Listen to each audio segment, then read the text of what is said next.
Hey, wake up. Wake up, wake up. What? Have you not heard the scuttlebutt? Your butt? Oh No, the God, gospel no, still no, no, buzz. The who said what? no! Oh God, no! Happy New Year!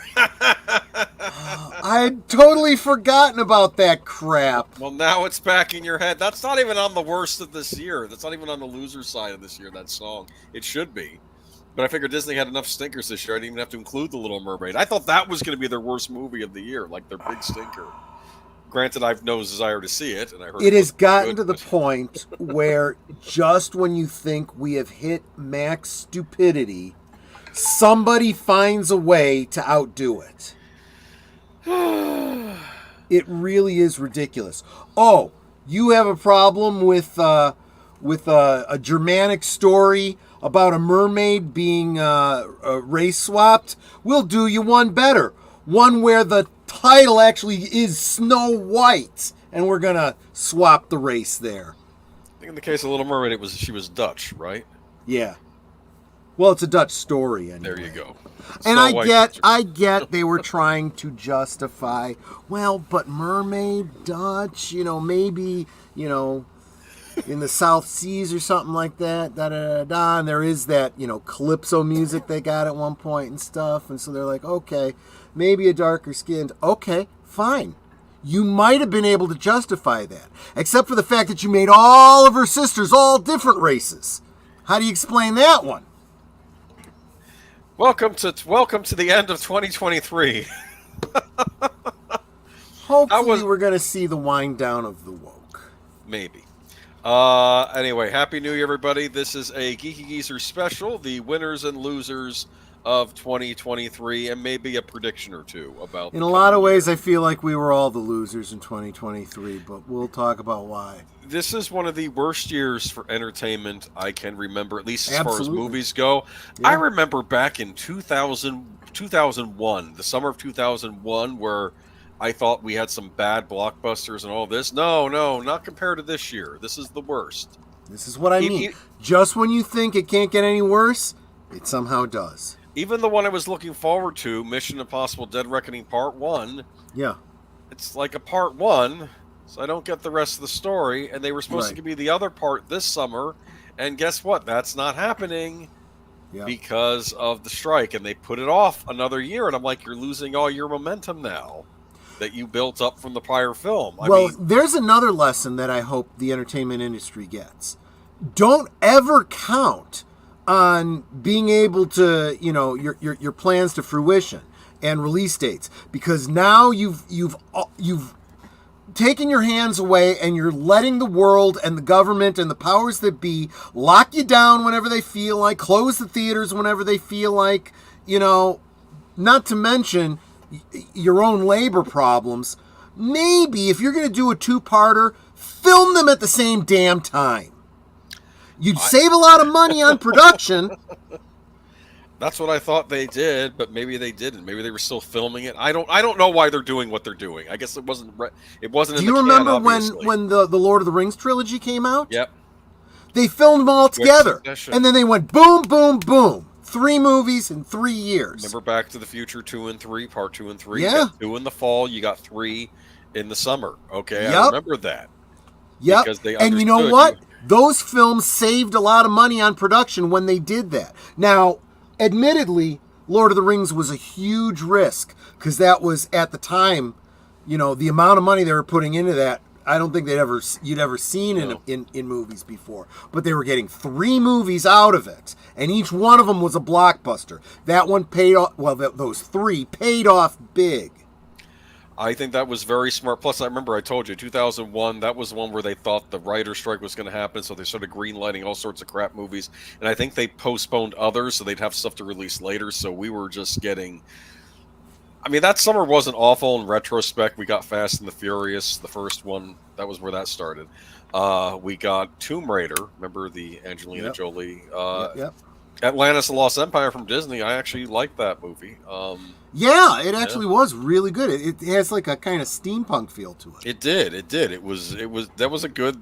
That was back when Disney made good animated movies. But But Anyway, now we have movie studios that are spending, Lord of the Rings trilogy budgets on single movies because of the reshoots and the overshoots and the rewrites and the, directors walking away and all kinds of stuff. Anyway, let me say hi to the chat. Hello, Deleted Scenes. He'll be having a Salute. countdown for New Year's. I think you'll be on with him later, right? Is that Yep, right? His absolutely. channel? You can catch the link to his channel in the description below Yep. on my thing. Thank you, Netter of Netters Network. Hi, sweetie. Troy gets a love of my life, too. Yeah. Who else is here? Rosefire, welcome. Haven't seen you for a little while, but glad you're hey. here. Howdy, everyone. So excited here. Got lots to share. Pour out a pint and bring the brew. It's Sunday night with the Geeky Geezers crew. There you go. I like that. Anyway, yeah, we've been. I didn't have a stream last week because it was Christmas Eve, and unfortunately, that's a thing. And this is New Year's Eve, so we're doing a shortened stream tonight. But we'll have plenty of content within the stream. Just want to say hi to everybody real quick. Horizon Talker, Madanui, welcome. Big Al presents, always good. Broke the woke. We'll see. I want to see how next year is going to see. I read online that Wish originally gave Asha a romantic interest. A star boy who falls in love with her. Of course. I had heard the exact same thing. Yeah, that's right. D.D. Myers Jr., welcome. Okay. So, I don't know if I've seen you here before, but welcome to the chat. So, anyway, here we are. Happy New Year. And today, let me go ahead and share my ad to the stage. The winners and losers of 2023. This is my own personal. You may have your own as well. So, chances are I'm probably going to agree with most of them. These are the old thumbnails, by the way. I like them. You never get to see these up close. Put up the one from last year. I was telling you in the backdrop. Yeah. That one I spent way too damn much time on. It's a nice one, though. I literally did it. I mean, that rear view mirror, I had to, find the car interior and put in the 2022 like it's in the background going away from you. The Stadler and Waldorf, one in the front, one in the back. That was a lot of damn work. And I'm like, the heck am I doing, So I kind of went with the same theme, but I simplified it this year. What's this?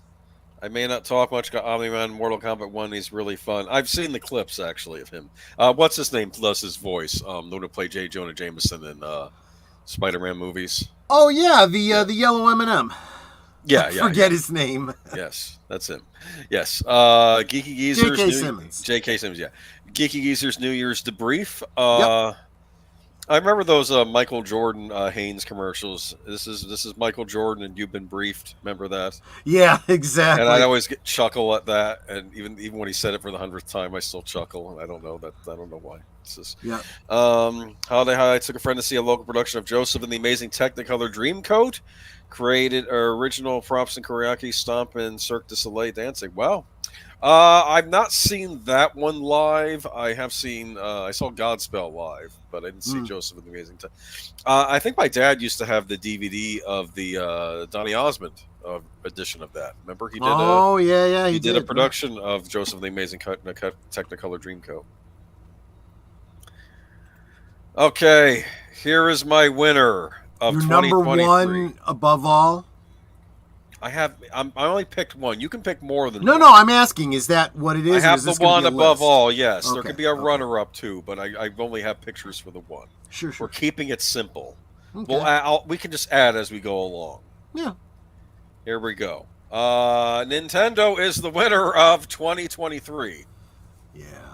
This is why, and I'm going to share some reasons for you. Nintendo had a banner year all around, and they're showing that they're not even just a video game console manufacturer and video game development company. They are moving into other directions too, and certain other companies should be shaking in their boots, which maybe they are. But Nintendo, first year started off, we got Metroid Prime Remastered. I talked about this on the stream.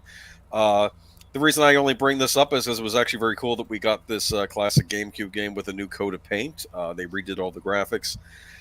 And it's neat because this year we got a Metroid game, a Zelda game, and a new Mario game all in the same year. That like never happens. Granted, this is a reissue, but still, Yeah. it's cool they did this. We had the Super Mario Brothers movie, which I was hoping was going to be the number one movie of the year. But it is tangentially Nintendo, so that's kind of related there. It is related. Unfortunately, I think a certain other movie beat it at the box Mm. office, but it still did well. And many people were afraid it was going to be a woke fest. It wasn't. It was a good little film. I enjoyed it, and I recommend you catch it if you haven't seen it already. Legend of Zelda: Tears of the Kingdom, a full-fledged, full-on Legend of Zelda sequel, was released in May, so that was a big deal. I'm still on the prior game in this series, Breath of the Wild, but eventually, if I ever beat that, probably in 10 years, maybe I'll get to it. Okay. But there's so much to do in Breath By of the then Wild. they'll be putting out the updated anniversary edition. Probably, yeah, with the extra stuff. Here's the thing: there are all these side quests in this game. Like, I'll be trying to, I guess, what is it? Try to conquer the one divine beast or whatever it's called, right? Yeah. But the trouble is, I can't do that because this woman said I want to make a seafood dish for my family tonight, and I don't have goat butter, so I'm all over the world looking for the goat butter merchant to get it and then bring it back. When I did deliver the goat butter to her, she made me a sample plate. Said, "Here you go. Take this with you. Thank you." Isn't that nice for C? Well, there you go. I've just scoured the world for butter for you, and you made me dinner. Thank you. Yes, well, she probably didn't realize I went all over the place. Super Mario Brothers Wonder, new 2D Mario game. Very cool. I have enjoyed this. What I played of it so far, very good. And a remake of the Super Mario RPG. They actually stuck very close to the original game. They didn't change too much, but they gave it a new lick of paint and new cutscenes as well. There's Gino. So, and then I'll get to, and of course, Super Nintendo World going strong, opened up in Hollywood, California. There will be other Super Nintendo lands, Super Nintendo worlds opening up in other parts of the world, I believe. They're standing on a star there, Yeah. and I'm assuming those are the eyes of the stars. I swear, I'm like, why did someone leave a pair of shoes in the middle of the floor? Good point. Yes, no, that's a star. Star Mario games. They're also star is a big thing in the. Yeah. Thing. Okay, what is this concern, Rosefire? My concern is that after the Super Mario Brothers movie, all their studios will do the same thing: stop making superhero films, and everyone will be making video game films instead, copycatting each other. Yes, it's going to happen. I'm sorry. Well, but that in and of itself is not a reason to be concerned. I keep saying this about the whole superhero thing. That does not have to be an issue. And this idea of fatigue from these movies, I refute that. The problem is not everybody doing superhero movies. It's everybody making bad films, period. I don't care if it's superheroes or sci-fi or video games or what the hell it is. Just make good movies. Tell a good story. And if it's a franchise thing that's going to go on for years and years, plan it out. Don't make this crap up as you go. Are you talking about DC when you mentioned that? I'm talking about DC. I'm talking about Marvel. I'm talking about Star Trek, Doctor Who. I don't care what franchise you talk about. Putting all the woke stuff aside, what goes hand in hand with the woke crap is just bad writing and bad planning. I will say this though. Do you know who owns the rights to do a theatrical version of Mega Man? I think Disney does. Oh God. I think it's a leftover contract from 20th Century Fox. I think they had secured the rights and never did anything with it. And I think Disney has it. There's a rumor they might be doing something along those lines. Now, to be fair, Mega Man, they haven't done anything with Mega Man even over Capcom in years, so I don't know if they're going to bother or not. But in retrospect, the 20th Century Fox merger with Disney was probably the worst thing that could happen in the entertainment industry. I'm worried about this rumored Paramount Warner Brothers merger next. It's another one of those ones where part of me is like, oh, there could be a good thing there. The other part of me is like, is there anything that has happened in the past decade that leads you to believe that would be the case? If I felt one of these studios had top talent that knew what they were doing, I would be okay with it. But let's be honest with you, it's not that good films don't come out from Warner Brothers and good films don't come out from Paramount. But let's face facts, the good stuff from Paramount, a lot of the stuff came from Tom Cruise's company, Skydance, right? Yeah, With yeah, Maverick, stuff that's like true. that. A lot of the good stuff over at Warner Brothers, those were legendary productions that were distributed by Warner Brothers. Like the legendary, they're the ones who make the Godzilla Kong movies and Dune. They're the ones behind those movies. So I don't know about Warner Brothers proper or Paramount proper. That makes me excited. So we'll see if that even comes to pass in the new year. I mean, it's just a rumor right now. Matanui brings up a point that, absolutely, he's right. This is what we hear from the studios all the time. The failure of all these films and whatnot, it's our fault because we didn't go to see the movie, which from a certain point of view is absolutely true. But that's kind of like an arsonist burning down your house, and when you die and they're being charged with it, it's not my fault that he was so damn flammable. It's his fault for burning up. It's his fault for not having a fire extinguisher sprinkler system installed in this Something house. like that, yeah. What's the deal with the Legend of Zelda? All computer graphics, action combo. Here's what I've learned so far, Rosefire. A live action Legend of Zelda is going to happen. It is they are under contract with Sony Pictures to make a live action Legend of Zelda. I'm optimistic only because I think the director, he's the one doing the upcoming Planet of the Apes movie. He said what he wants to do is make a live action Studio Ghibli movie out of it. And I think Studio Ghibli, Legend of Zelda, I think there's a fit there if that's sort of the direction he's wanting to go with it. I've also heard that they have to do a CG animated Zelda movie because they want to do like, you know how like there's the Marvel universe, they were thinking about doing a Nintendo universe with the animated movies. This is a Oh, rumor I've interesting. heard. Now, there's a way to do have your cake and eat it too, because as I've said, you have the old school Legend of Zelda with Link, where he's wearing the green outfit with the cap and everything. Yeah. Then you have the more modern Zelda games where it's more almost like a post-technological society where he's wearing the green outfit, where he's wearing the blue shirt. So I figure one could be one and the other could be the other. Sure, Kind of like sure. how you have the animated Spider-Man movies and you have the live-action ones going at the same time. There might be a way to have their cake and eat it too with those. So we'll see. But I don't know that all video game movies will be created equal. Let's be honest here. Back in the day, comic book movies, Right. they had a bad reputation, didn't they? Well, yeah. They were spotty, and that's sort of how video game movies are up For the until we've had a longest couple of years time, we today. got the best movies, and it took a while. They didn't get their footing right away. For all the good things we say and the nostalgia we have for the '78 Superman film, there was some goofy stuff there. There really was. Well, plus then you had Richard Lester come in and started goofing those movies up. And it just degenerated, and I felt like it was the same way when Tim Burton came in with Batman. It was really good, but not perfect, and it went downhill as soon as he left. And we've seen this over and over and over again. I would even say the Nolan films. Again, every time you go back to some sense of verisimilitude, right, where you take it seriously, right, you end up with the best films. But you got to be careful not to take it so seriously. You got to remember it's still a comic book movie. And I think Nolan kind of did forget that. So I don't think they're perfect films. There's some elements missing there. But then when you start getting into the Snyderverse, it's like all over the damn place. Their verisimilitude being realistic is snapping necks and dark colors and, broodiness.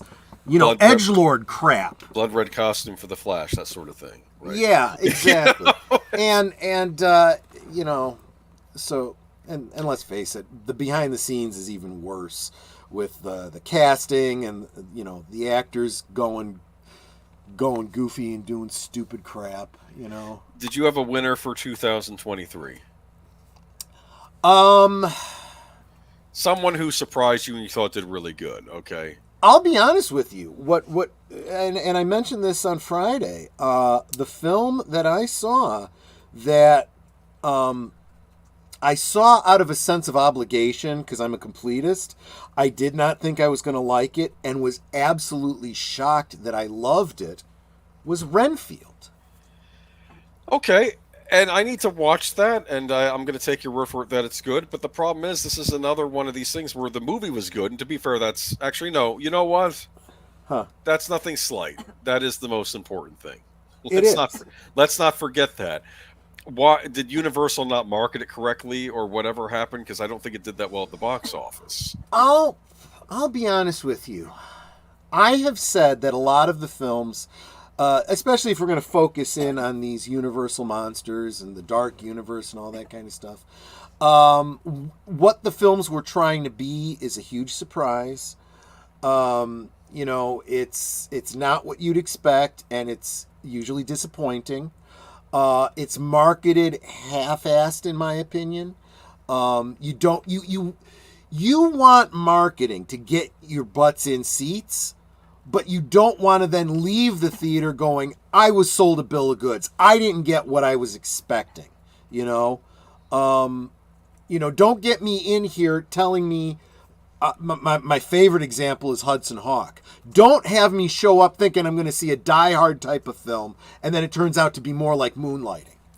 Not that there's anything wrong with Moonlighting, but if I'd known, I might have, if I was in the mood for Moonlighting, I'd go on a different night, or at least my head would be in the right spot. I went in expecting something like Die Hard. You know what I mean?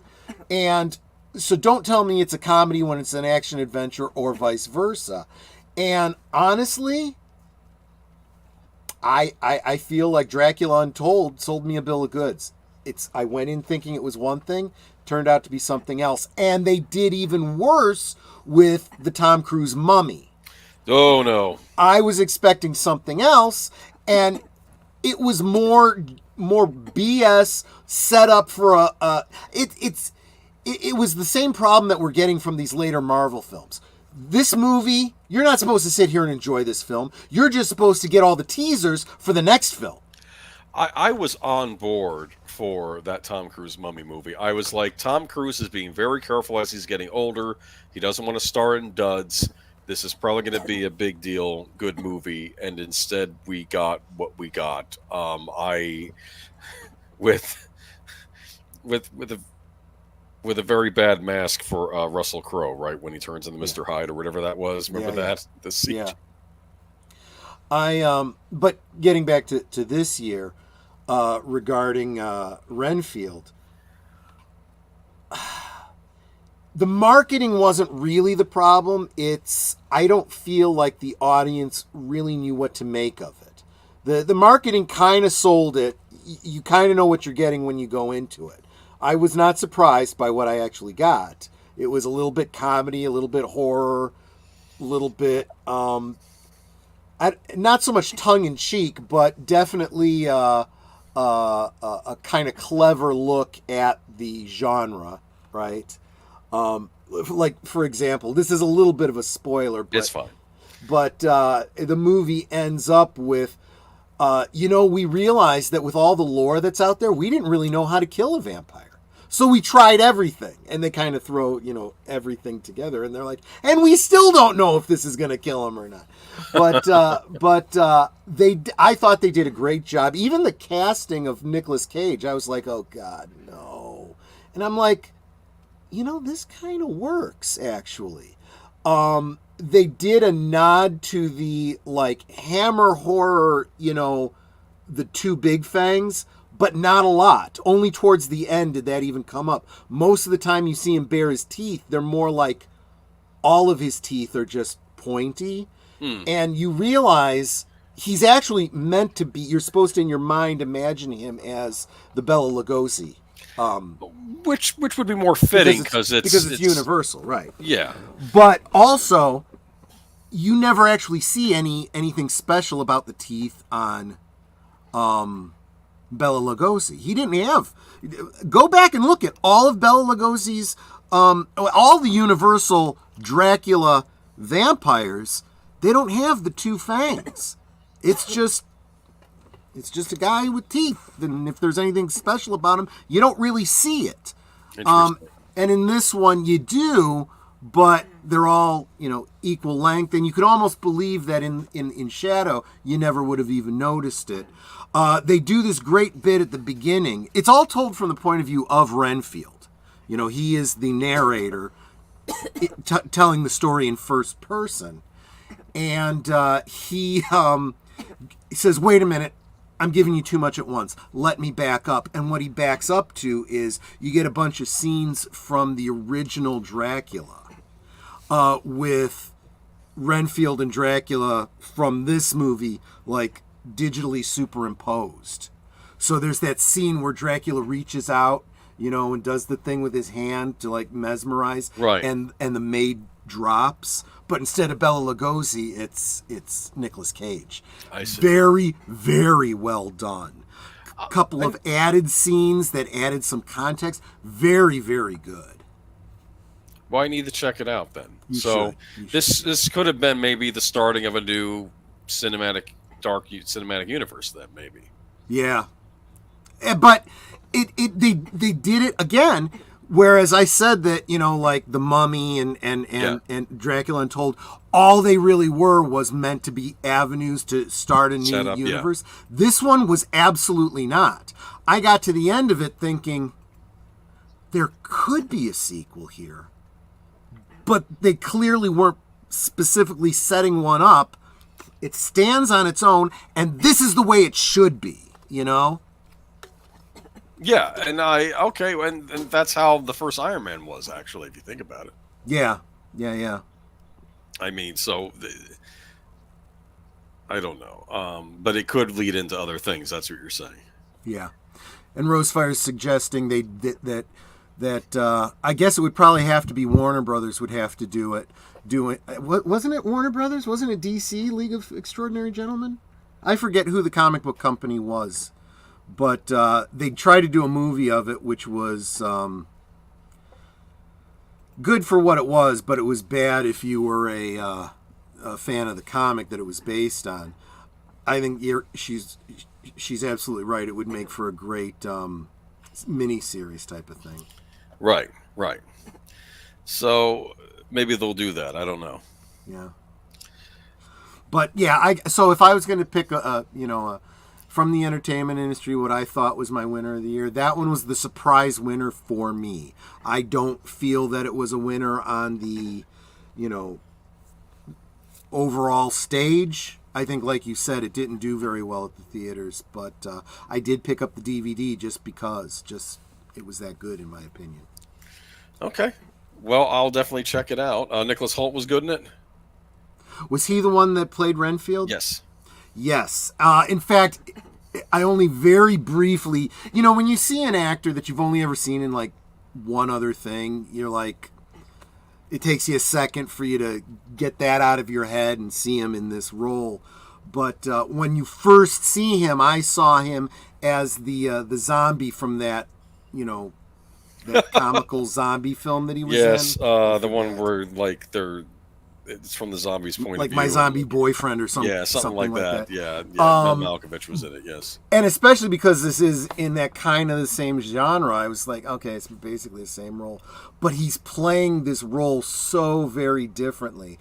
And then, like I said, because they take him and superimpose him, Warm Bodies, thank you, deleted scene. See, I knew you'd come through for me. They superimpose him on that very iconic scene of Renfield where he's on the Demeter and he looks up the stairs and he's doing the I'm like, okay, he's Renfield. He's Renfield now, Okay, so maybe if they do decide to do more of this, maybe they'll still keep him. I don't know. What do you think? Yeah, no, absolutely. I mean, the casting is fine. I am good with the casting. He's going to be playing Lex Luthor, in Superman Legacy. Is he? Is that the one they have playing Lex Luthor? Yes, he's been officially cast, yes. Okay, at this point, I'm going to say I'm probably fine with that. As long as they, are willing to do the bald or the implied wig or whatever, I'm probably going to be fine with it, No, I say it because, like, Jesse Eisen, whoever the F, I could have seen, if he had played the role differently, I'd have been okay with him, too. He had this hair that looked a lot like that, Gene Hackman, wig. He did get his head shaved at the end of the movie. That happened. Exactly. That's when he went to Arkham Asylum. Basically, Batman threw him in there.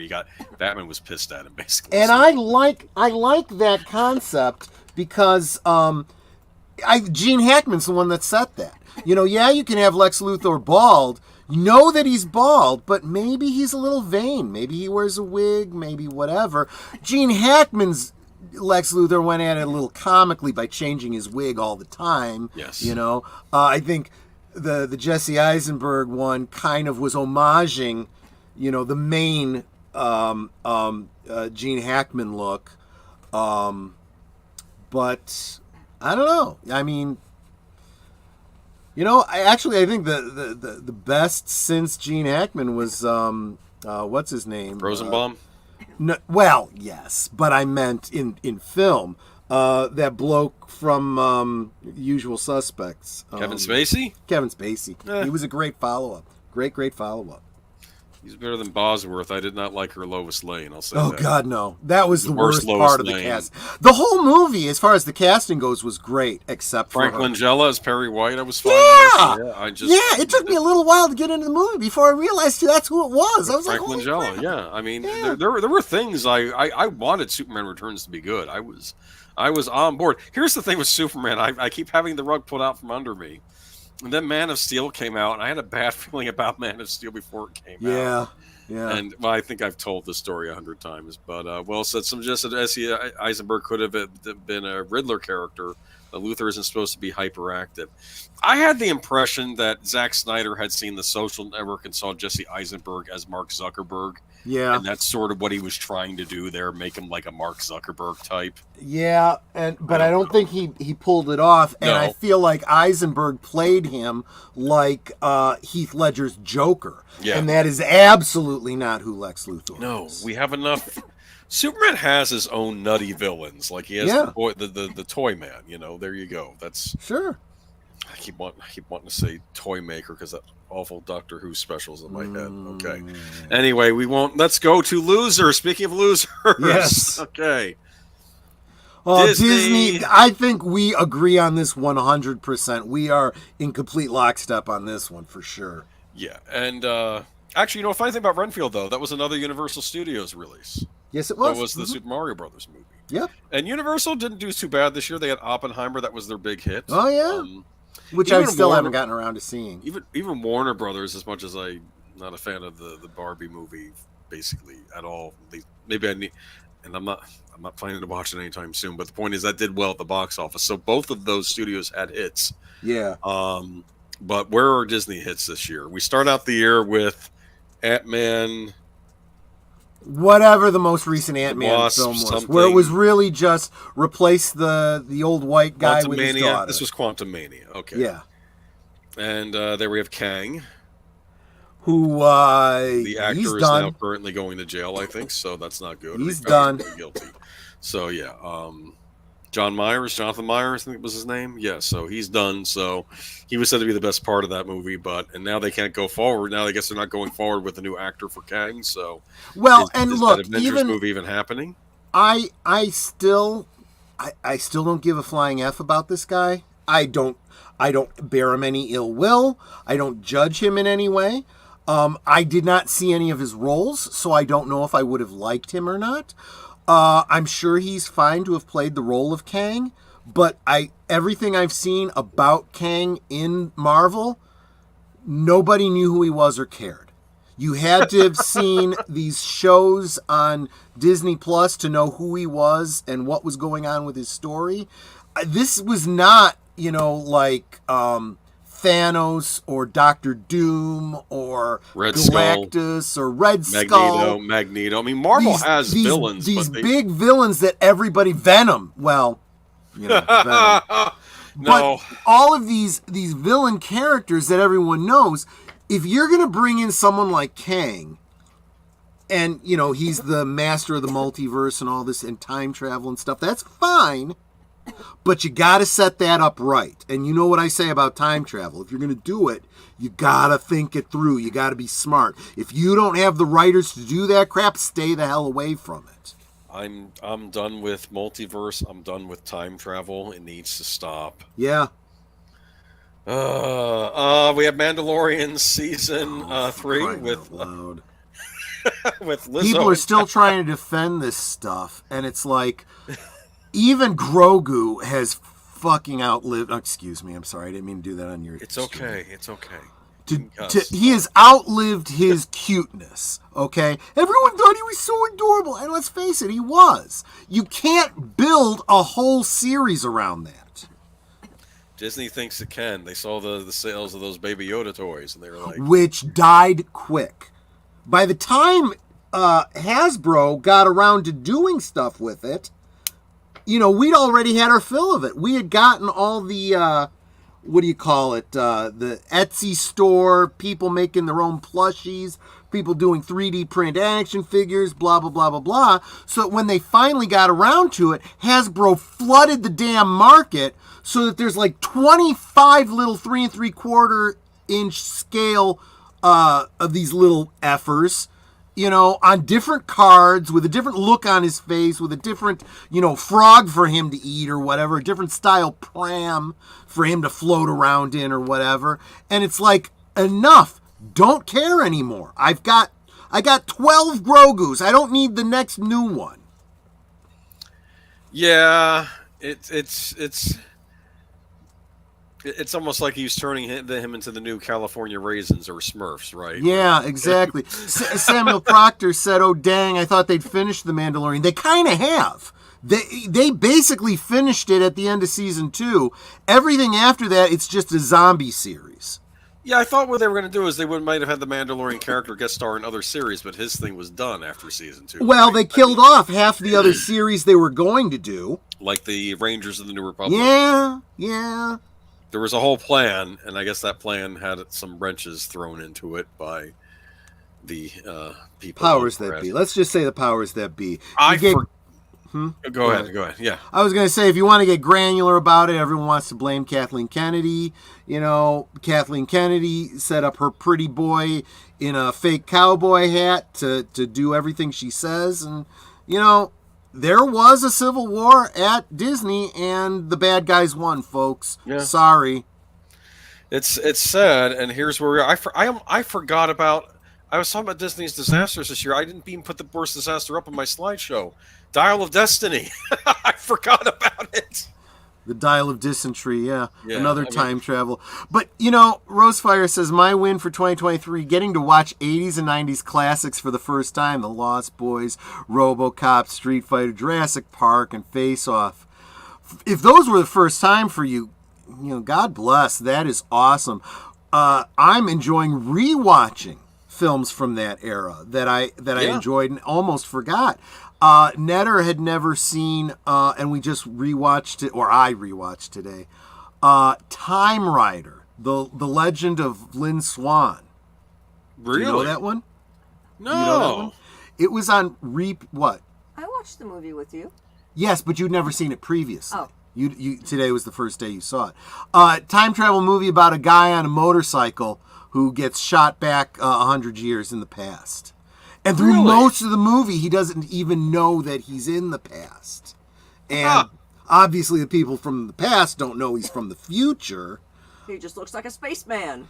We know this because we, as the audience, see what's going on, with the people doing the time travel experiment that he happened into and stuff.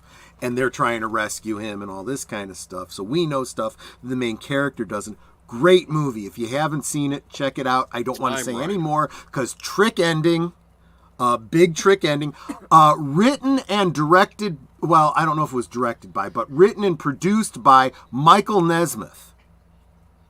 You remember Michael? The Monkees. And starring, I'm forgetting the actor's name. Help us out here. The guy that was in Remo Williams, who just passed away 2 years ago in 2022. Remo Williams. While I'm looking that up, Rosefire was saying, did South Park win in 2023? I would say there's some definite pluses there. There's no doubt about that. Because of the whole, they're basically the first ones in the mainstream media or anything close to that finally called out Kathleen Kennedy. Fred Ward, that was in Remo Williams. Yes. So Fred Ward was in Time Rider. Okay. And those of you that are following us on our Twin Peaks revisit, one of the U.S. Marshals in Time Rider is played by the actor who you eventually see in Twin Peaks as Hank Jennings. I feel like Fred Ward could have been on Twin Peaks. Yeah, I do That too. could have happened. Yeah, he could have been a would have character fit in on there. good. Yeah, He would have fit in really good. Absolutely. I can think of a couple roles that he would have made a great showing in the third season, especially. Stopped watching Mando as soon as I saw the Boba Fett armor. That was around the same time I turned around on Disney Star Wars. Okay, I'm not sure exactly what you mean by that. There's a couple ways I could take that thing about the Boba Fett armor, but I hear you. I hear you absolutely. only Disney Star Wars I like so far are the Jedi games. Well, yeah. Well, they should have those people making the shows then. I just don't get what's been going on. So I'm trying to think. Yeah, so we had this. Of course, the other big Disney Star Wars thing this year was Yeah, nobody dies in Star Wars anymore. Ahsoka. Unless you're a white male. Ahsoka season 2, which is basically them trying to find Ezra Bridger, but then Ezra ends up being transported along with Thrawn, and they're stuck on the other side of the galaxy or something. Yeah. And I'm thinking the other season could be about them switching places again. They could just do that for a few seasons of them going back and forth. You know, again, this is another one of those where if you didn't watch all of Rebels, which you only saw if you have been watching, that was a Disney Plus thing, wasn't it? No, It was Disney Channel, so no, you didn't have to have a Disney Channel. Plus subscription. Either way, I saw it. I never saw. It's still Disney behind a paywall. So you have to have subscribed to their service to have watched this. Now, admittedly, Rebels you can pick up on DVD, which is not true of everything that's been on Disney Plus. But yeah, I don't know. And I guess the less said about Ahsoka, the better. It kind of landed with a thud. This was the first Star Wars series where even the shills were really struggling to defend it toward the end. Remember? Well, and again, it's really hard to do when you have a bunch of characters that nobody knows, nobody's heard of, and there's nothing in the show. The whole show has this idea that you already know who these characters are. And if you don't, we probably don't want you here anyway. Well, okay, fine. And people just walked away. And most everyone's going, yeah, if there's some importance to Ahsoka, I don't know or care. Filoni's saying that Hera is going to be like the main adversary for Thrawn, and I kept thinking, isn't Luke Skywalker the main adversary for Thrawn? I mean, I don't know. Yeah. And of course, we had the Marvels come out. I love that picture. Apparently, there was a dance number in this movie. Yeah, they had a whole musical number that went on, everyone says, way too long. And it's so out of place. It's like, why? You know? Yeah. This one did not do so hot either. So it makes me think that the original Captain Marvel movie was really just riding on the coattails of being between the two Avengers. Oh, absolutely. Absolutely. Everyone says that there was absolutely nothing about that movie you had to see, because as it turns out, they completely diminished her. They've kind of learned this. If people hate an actress, maybe minimize them in whatever movie's coming out.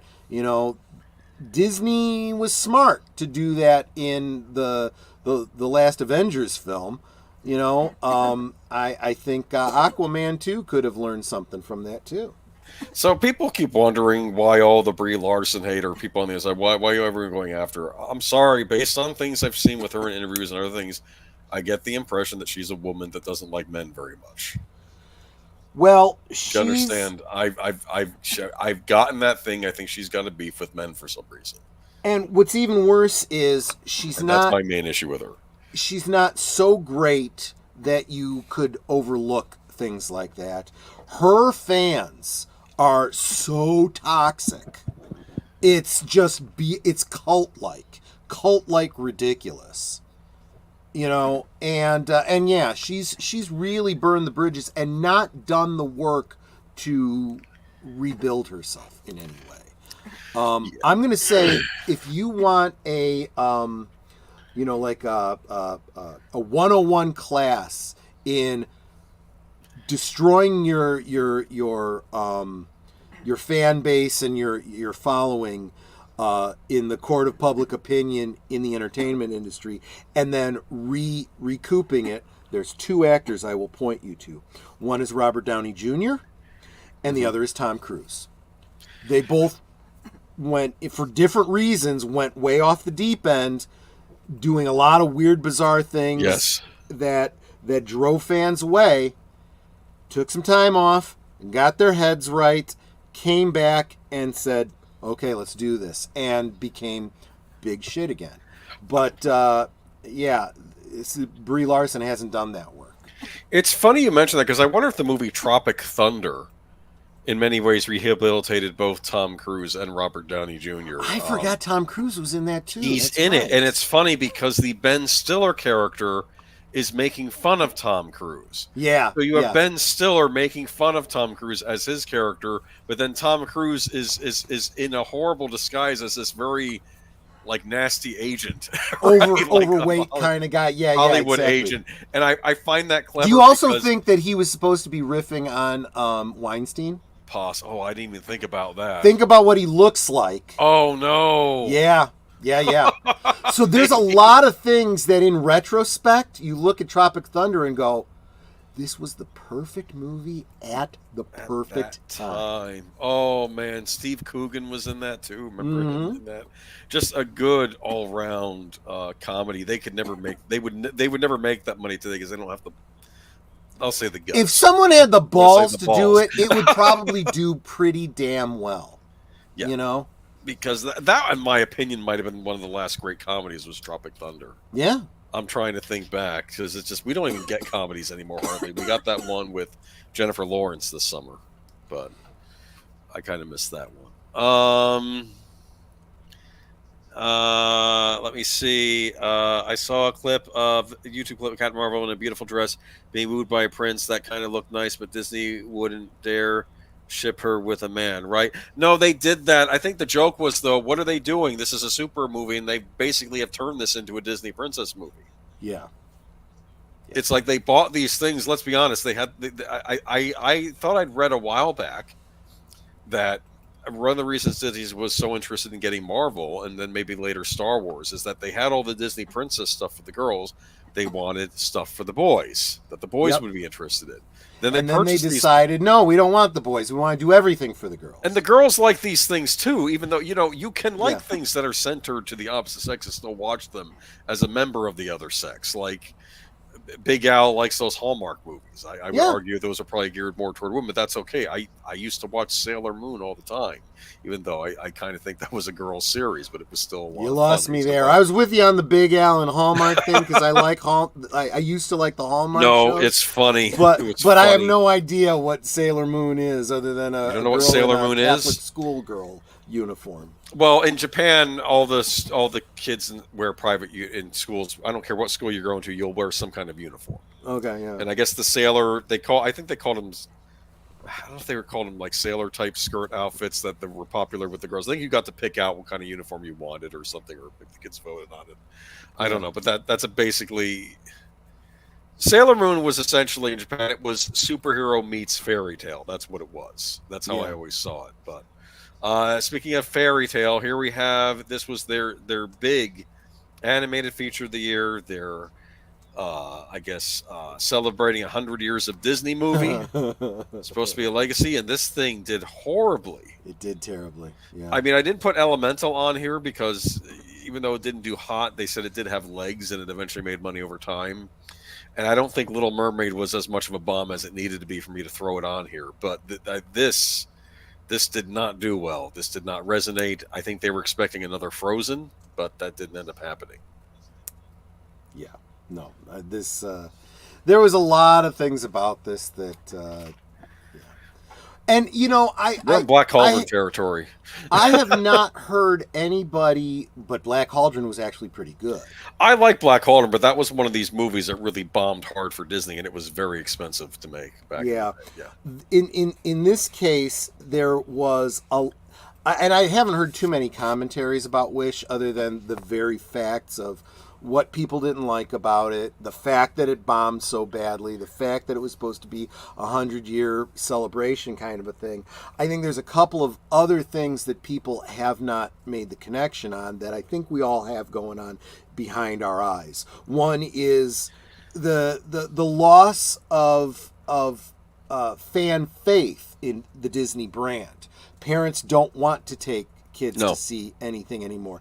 Ever since Lightyear and all these other ones with these incredible, not only woke messages, but incredibly uncomfortable, inappropriate for children messages in Disney, which is the exact opposite of what the Disney brand used to be and was built on. So now parents are going, I don't feel comfortable taking my children to see anything that's Disney anymore. So there's that element.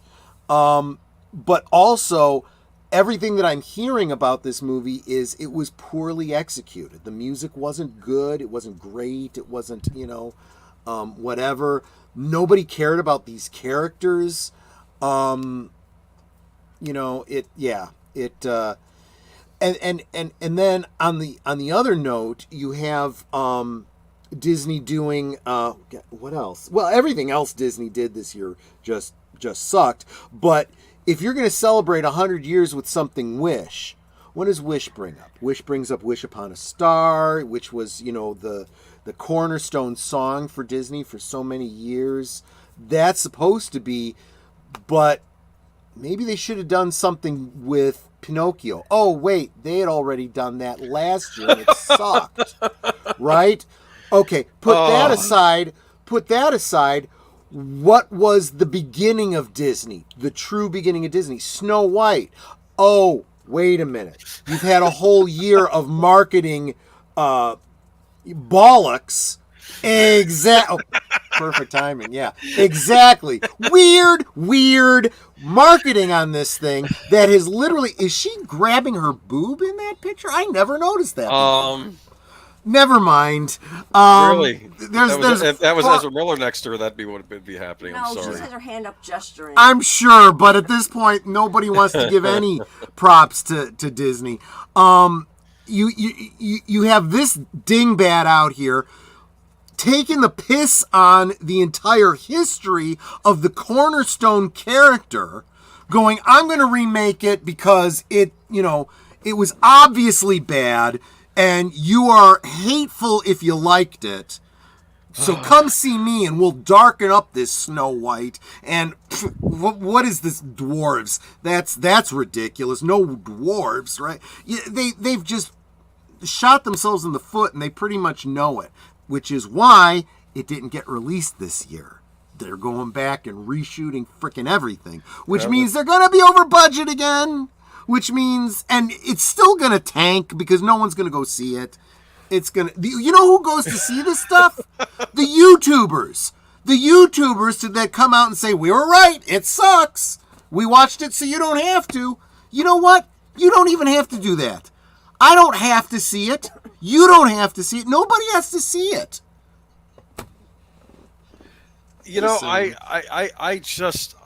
I don't understand why talk to your young actresses saying, listen, you can have a big career in Hollywood, just keep your mouth shut. Discretion is the greater part of valor. I mean, we have other actresses in Hollywood that don't run their mouth and say stupid things. Anya Taylor-Joy is very poised in all of her interviews and knows what to say. Yeah. I don't know what's going on with Rachel Ziegler. Maybe it's because is she Gen Z? Does she come from the world of YouTube? I gotta say, she started on YouTube. Maybe that's part of the problem. I don't know. I think that she's going to be held up by managers and studio execs and stuff as the example of what not to do, the cautionary tale going forward for people. She needs some more hits. She was in that Hunger Games movie that did well, the Hunger Games prequel, so... Which clearly had nothing to do with her, from what I Yes, understand. but she'll need to line up a couple of other movies that do well to where she's got a starring role in it. Yes. But see, this is the next movie that she's lined up for. I know. Where she has a starring role. I'm not role. saying it's going to work. I'm just and saying she's already shot herself in the foot. This is a tragedy waiting to happen, just like The Flash has been for Ezra Miller all this time. Oh, the Flash. Now we could have talked about Warner Brothers, but like I said, Warner Brothers had Mrs. DC. You could say DC was a loser this year. Let's not even pretend that branch of Yeah, Warner but Brothers. but a big part of that is it's because it's a dead franchise and everyone knows it, so nobody cares about it anymore. They need to be taking this seriously. I think they still think over there at Warner Brothers you can just slap the name Superman on anything and people will go see it. No, it has to be good. Yeah. And actually, no, it can't Because just be good at this point. It well, has to be great. It has to be people the saying, "Wow, evidence, I the never thought a evidence, Superman movie could be that great." That's what you need to be doing for the people to go see this evidence thing. for the fact that it has to be good, that you can't just put Superman on it and it's going to be a hit. They thought they'd do that with Wonder Woman '84. Is just the slap her entire name on it. Snyderverse. The entire Snyderverse is your proof. You can't just put anyone in charge of something and slap a name on it and it's going to be great. You know? No. So predictions for 2024. We may not make it to 2025. It's an election year. You know, not that we get into politics on this channel. I'm kidding. We'll see how this election goes. I'm not as dire as I was a couple weeks ago. I have a suspicion. Who knows? We'll see what happens. It's going to be an interesting year. Stay out of the fire. I'm going to warn all you in the chat to do that if you can, but Yeah. we'll see where we are in a year's time. I am going to say this. As far as the entertainment industry goes, are we finally going to see the end of ESG or are we going to see doubling down? Well, I'm going to go farther than that. I think that I've seen enough articles in the mainstream media, not just, right-wing conservative type stuff, but I mean everything is starting to say, yeah, ESG jobs are going away. And a big part of that is that SCOTUS case against, what was it? Was it against Harvard back in June that pretty much shot down affirmative action?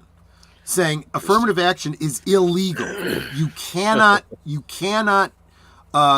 give jobs or admittance to universities or anything based on the color of skin, ethnicity, sexual preference, gender. None of these things are acceptable.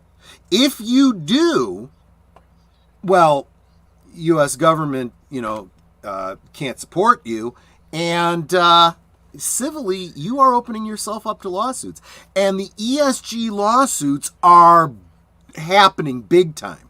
Now, I follow this stuff because I'm guessing you guys don't, but there are a lot of cases that have been levied against a lot of companies, some of them going up through the courts. And a lot of big companies are getting hit with a lot of hard lawsuits. Walgreens is one. Keep an eye on. Probably one of the biggest is Tyson Foods. Tyson Foods is getting hit for ESG. They're getting hit for jab mandates. They're getting hit for all kinds of things. MSG. And, yeah, I'm kidding. MSG, yeah. And I'm telling you, it's these things do tend to work themselves out. There is a pendulum kind of effect. And so as bad as ESG and woke and all this socialist BS has been, I see the pendulum swinging hard. Now, the danger is I don't want to see the pendulum go all the way the other way to the Reagan era, say no to drugs, get back to church, finger wagging from the right. And I see some of that starting to happen again. And it's like, no, you got to stop this stuff. It's wrong when they do it. It's wrong when you do it. I don't know, though. I remember those old video games in the arcade. You say, winners don't use drugs, and that would come on before the video game. Exactly my point, Boomer. Anyway, Exactly. remember when Nancy Reagan showed up on Different Strokes? Let me tell you something. Her whole shtick was just say no, right? Yes. And I remember a joke from Bobcat Goldthwait. Guys, trigger warning here. This touches on themes. You might want to just put a pause on us for about, a minute, because I'm going to make a joke that's a little dark, but it was It was Bobcat Goldthwait who says, yeah, you know, Nancy Reagan, she comes on my TV and she's like, oh, no. The setup is I'm sitting at my table watching TV and I got a bunch of blow and a gun. And I said, you know, I'm going to use one of these. And Nancy Reagan comes on TV and says, just say no to drugs.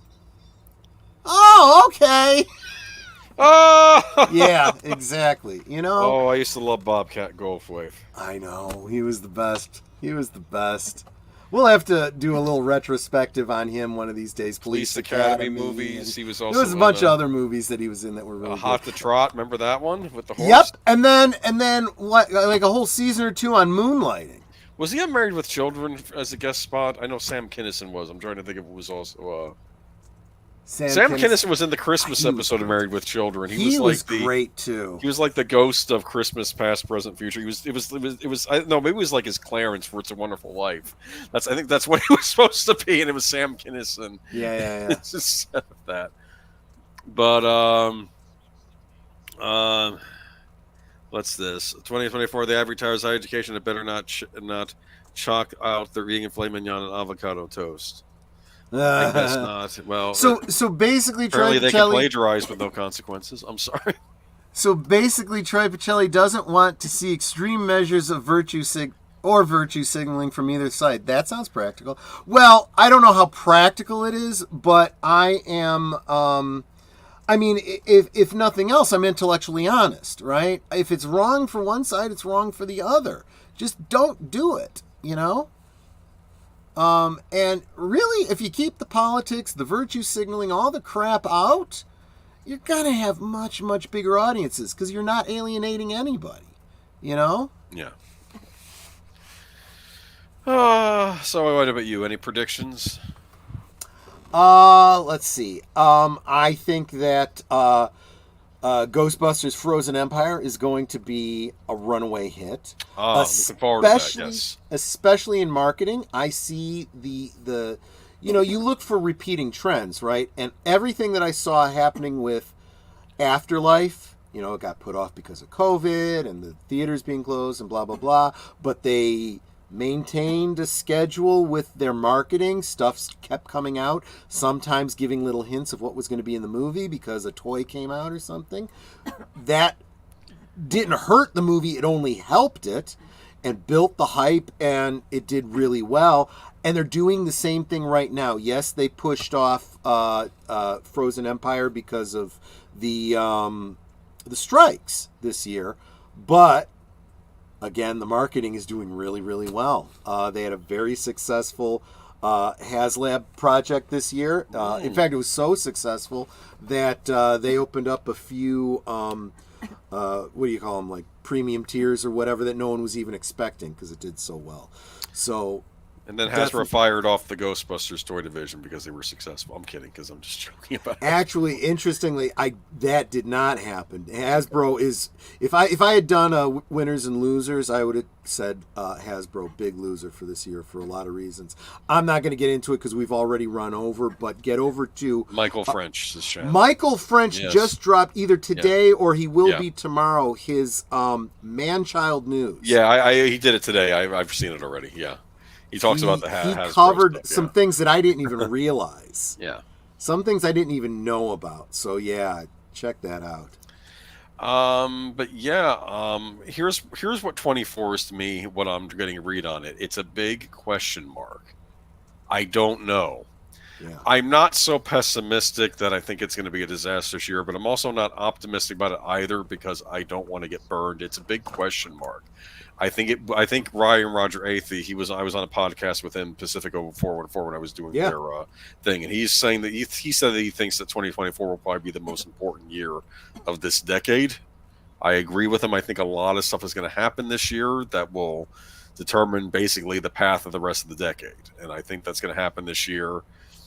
There's obviously a big political, there's elections going to happen this year, but there's also stuff in the entertainment industry. I just don't know. And the weird thing is next year we're really superhero movie light. no major Marvel projects except for Deadpool 3 because they had to push everything off. Yep. DC, I don't think they're doing anything either because they're gearing up for their new DC universe. And everything was put off there too, also because of the strikes. So I don't know. As far as movies go, I think Ghostbusters might be the big hit. I don't know what else is coming Dune out. 2. New Planet of the Apes, new Godzilla Kong movie. Yeah, that's the other one that I'm really looking forward to is the new Dune. That's going to be awesome. They've already announced plans for a Dune 3, although they haven't specified if it's going to be Dune Messiah or what it's going to be, but they're that optimistic, so I have high hopes there. Plus, we're getting the long-awaited Cocoon Short Circuit crossover movie. I'm kidding. I can kind of see that. You can kind of see Cocoon and Short Circuit existing in the same universe. There was, and folks, you got to be careful. I think you all know this, but when you see something on social media, a meme or a share or something, double check and make sure it's real. There's one that I saw implying that Disney was going to do a live-action Fern Gully movie, and then come to find out from Tom Connors, no, has been going on for about a decade. There's no plans for it. Oh. And I said, if this was true, who the heck would they cast as baddie? I mean, is Will Smith even available in Hollywood anymore? Oh, wait a minute, this is Disney. Doesn't really matter. Disney will do whatever they want. Ah, Disney. I don't think Disney is going to learn a lesson this year. I'll put it this way: they might learn a lesson, but they're not going to change their ways this year. I'm going to put it that way. I think they're still going to be stuck on stupid. I always remind people when you point the finger at Disney or whatever companies are made up of people. The people need to get their heads right. And let's face it, the people in charge at Disney, the only way things are going to change at Disney is if those people change. If they are gone. You got to get rid of Iger. You got to get rid of Kathleen Kennedy. You got to get rid of Filoni. You got to get rid of Kevin Feige. You've got to get rid of these people. And the only way that's going to happen is if Disney is bought out by the what do you call it, the cavalry led by Nelson Peltz. That's the only way it's going to happen. Otherwise, it will just continue to be more of the same. You can count on it. You can count on it. Check out Valiant Renegade and Culture Casino for the deep dive on the finances of it. But the board members of Disney themselves don't own enough stock to care whether Disney is fiscally sound and makes a profit. All they care about is their virtue signaling socialist agendas. And until stockholders, through someone who's got enough stock like Peltz and what's his name that went over to Skydance, Lassiter and so forth, start coming in and saying, you know what, we own this company, not you, get the hell out, we're sitting down at the table and we're taking over. That's the only way things are going to change. And it could happen. That's actually one thing that could happen in 2024. There could be a coup. Now, let's say best case scenario, Nelson Peltz comes in, takes over, the chairmanship, fires Iger, puts, Lassiter and, Elon Musk and whoever else, or representatives, of them. Okay. It may not be them personally, but their representatives at the table. Things are going to change, but they're not going to change quickly because we're still going to get all the crap movies that were created under Iger for years, including this Captain America movie that apparently is in reshoot hell right now. That is going to bomb also, and even if it does reasonably well, it will not recoup whatever money it's costing to reshoot it now. Again, it's what I said earlier. They're spending 2 and 3 and 4 times the amount of money a movie should cost to make one film that does barely well enough to break even for what one movie should do. So it ends up losing the equivalent of 3 films. What were there other movies they have in the works besides Thunderbolts? That's the other one. What's that? Thunderbolts. It's the villain. It's their Suicide Squad for the Marvel Universe. It's going to have. Oh, right. That's what they're bringing Harrison Ford in, right? Yeah. And they said, is Red Hulk going to be in? What the hell's a Red Hulk?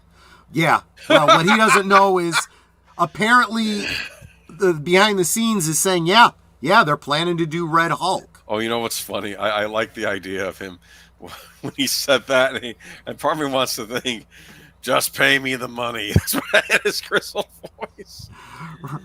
Rosefire says, do you hear the people singing the song of angry men? It is the music of a people who will not be duped again. See? Yes, absolutely, Rosefire, you're right.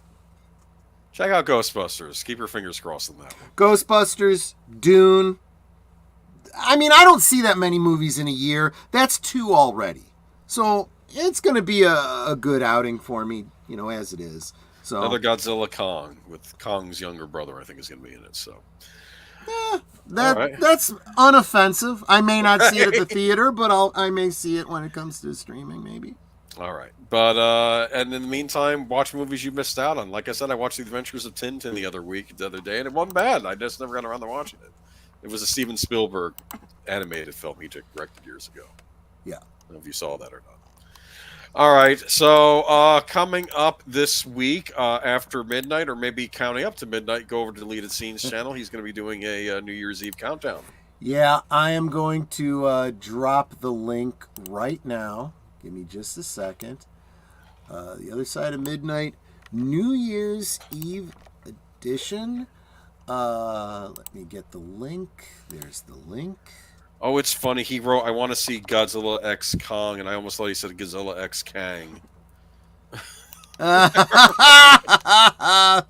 is funny. Let's see here. Welcome, Lady Miss. We're just heading out, but don't worry, Troy's going to be over on Deleted Scenes channel later, right? So, yes, but, happy New Year to everyone. Yeah. I am one of the secret guests that he has lined up for tonight. I don't know who all's going to be there. But yeah, we are going to count down the new year, at least on the East Coast, possibly in the central region, and I don't know. However late he wants to go, we'll see. All right, sounds good. A lot of fun. All right, and then Tuesday we'll be having on Deleted Scene channel. I believe we're going to be doing Sparkwood and 21. Sparkwood and 21, the season premiere of the 2nd season of Twin Peaks. So that'll be interesting to check out. I'm trying to think what else will we be doing. Thursday, Netters Network, Thursday Things. First guest of the year is, Deleted Scenes. Okay, great. And then Friday, any big things for Friday? Friday, asking you all to come celebrate my birthday with me. A couple days early. It's Friday, but my birthday is actually on the 8th, but it doesn't fall on a Friday, so it's the closest I could get. Well, okay. Well, that's great. And then Saturday watch party, I think, is on Netter's channel. I think we're watching. Yes, we are. We are watching the movie Cube. Cube. Oh yeah, that's that weird sci-fi one, right? Yep. I kept always confused that one with the movie Pi. Yeah, that's a different movie. Yeah, I know. And which brings us back around to Sunday with all the deleted scenes and Geeky Geezers and all of that. I almost thought you were going to talk about chocolate pudding pops there for a sec. In the pudding pop. You pop them in your mouth. I know, we you can't go to sleep, and then you wake up a little bit needing a shower. We, we can't reminisce about Bill Cosby anymore, can we? It's a shame. It's a real shame. All right, he was a big part of the '80s. Anyway, y'all have Well, a good- just remember he did Leonard Part 6. So I mean, I knew there was something wrong with that guy. Yeah, but he did the Devil and Daniel Johnson, I think. Was that what it was? Do you ever see I that have one? no- Elliot Gould. That was an interesting. Oh, I do remember that. It was one. basically about a guy that goes to hell. And I think Elliot Gould played him, and the devil makes the deal. Listen, you got to corrupt like 7 people or like 4 people. If you can corrupt like 4 people up on the surface and get them, to sell their souls to me. No, I'll let you go. the devil and Max Devlin. That's what it was. Devil Max Devlin. Okay, that's what I'm thinking. Right. And what I thought was funny is that even though he does this stuff and he eventually reneges on getting this because he realizes I can't do this to these people, and that's what ends up saving him, right?